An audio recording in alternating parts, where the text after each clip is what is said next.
Do I renounce evil? Well, of course I do.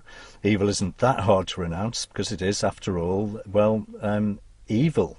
It's the perfect example of a no-brainer. But that's where I'd be wrong. Evil isn't just the extreme version of slight naughtiness, nor is it a unique category of badness. In popular terms, it's the word we attribute to child killers and those whom the tabloids brand monsters. But in reality, it's the sort of moral choice that leads to behaviours that are destructive, and it applies to all of us. Look at the story of Cain and you'll see what I mean. Cain doesn't wake up one day and decide to be a very bad person. He lets a sense of personal injustice gnaw away at him over a period of time, presumably without addressing his growing anger either within himself or with anyone else. But how did this happen? What might this ancient text say to us today? Envy is destructive of both the jealous person and the object of their envy. Cain is cross about his brother's seriousness in bringing the best of his harvest to God, when Cain himself just offers a token. Rather than learn about self-sacrifice, trust and generosity, Cain lets his envy grow into anger. The relationship is broken, and there will be consequences to this breach.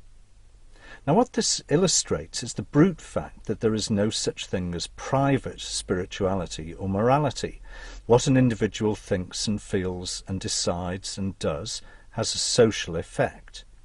Other people are necessarily impacted by how any other individual behaves.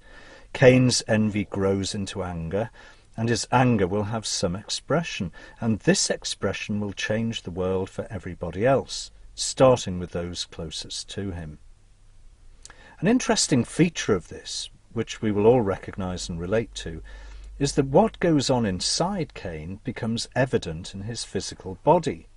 His countenance fell.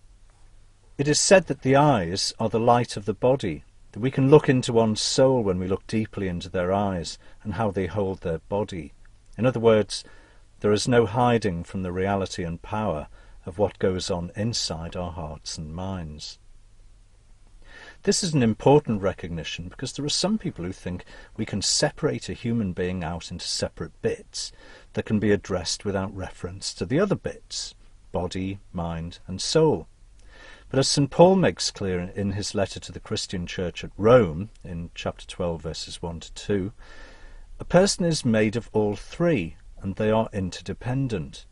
Who we are shapes how we behave, and vice versa. My love of God will be evidenced not by my prayers, but by my relationships with others.